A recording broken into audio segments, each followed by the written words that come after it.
Baik, assalamualaikum warahmatullahi wabarakatuh, Pak. Waalaikumsalam warahmatullahi wabarakatuh. Selamat siang Pak. Terima kasih atas kesediaan dan kesempatan untuk wawancara pada siang hari ini. Perkenalkan, nama saya Sir Salawat dan rekan saya. Ferdi Mardiansa. Boleh perkenalan diri Pak? Perkenalkan, nama Bapak Abdul Basir. Bapak mengajar mata pelajaran IPA di SMP Negeri 6 Tanjung Pinang. Jadi di sini kami ingin mewawancarai Bapak tentang kepemimpinan kepala sekolah Pak. Kami ingin mewawancarai tentang kepemimpinan kepala sekolah Pak. Bisa langsung saja Pak. Jadi poin pertanyaannya itu bagaimana gaya kepemimpinan kepala sekolah yang Bapak rasakan selama bekerja Pak? Untuk kepala sekolah berarti ya. Iya, Pak. Untuk kepemimpinan beliau sangat berpartisipatif, lalu sangat sportif untuk segala kegiatan yang ada di sekolah. Jadi segala bentuk dari kepemimpinan beliau itu sangat berdampak sekali terhadap kemajuan sekolah.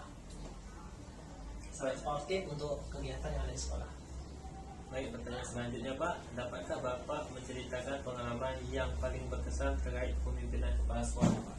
Kalau untuk kepemimpinan sekolah tentu aja pasti ada yang berkesannya, di mana beliau selalu terbuka, lalu jika ada masukan dan saran dan beliau menerima, dan tentu saja kami kalau misalkan ada sesuatu kami akan berdiskusi gitu bersama rekan guru lain. Selanjutnya Pak, bagaimana kepala sekolah melibatkan guru dalam pengambilan keputusan sekolah? Oke. Untuk kepemimpinan beliau, jadi jika terjadi sesuatu ataupun ada kebijakan tertentu, maka kami bersama-sama melakukan rapat di sekolah berkaitan pengambilan keputusan, bagaimana kedepannya, bagaimana harus yang dilakukan agar sesuai dengan kebijakan atau keputusan sekolah tentunya. Selanjutnya, Pak, pernahkah terjadi permasalahan atau konflik di sekolah? Bagaimana cara kepala sekolah menanganinya, Pak? Oke, kalau konflik itu pasti ada. Nah, tentu aja sebagai kepala sekolah tentunya melibatkan segala warga. Salah satunya adalah warga sekolah, yaitu guru-guru. Jika misalnya terjadi sesuatu, tentu saja kepala sekolah akan melakukan diskusi atau rapat untuk pengambilan keputusan yang bagaimana, karena kepala sekolah nggak bisa mengambil keputusan tersendiri, tapi harus ada diskusi lebih lanjut terhadap guru-guru, bagaimana masukan, kritikan dan lain sebagainya agar keputusan yang diambil itu tepat dalam mengatasi suatu masalah.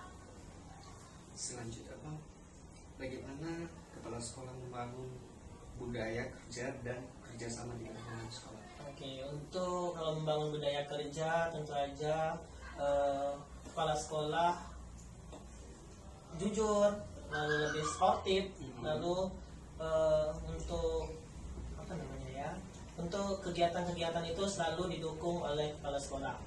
Lalu untuk yang lainnya kerja nyata itu tentu aja, lalu bagaimana keterbukaan dari kepala sekolah sehingga membuat segala sesuatu itu menjadi tanggung jawab bersama. Baik, pertanyaan selanjutnya, Pak. Upaya apa yang dilakukan kepala sekolah untuk meningkatkan kualitas pembelajaran, Pak?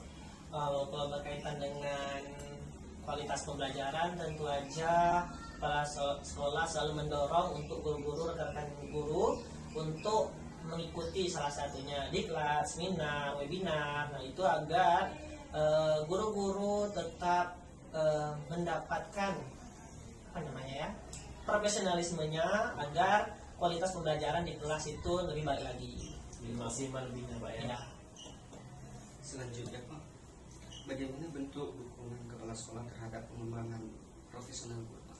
Oke, kalau untuk profesional guru tentu saja hampir mirip dengan tadi, yaitu kepala sekolah mendorong untuk rekan-rekan guru untuk mengikuti kegiatan-kegiatan webinar.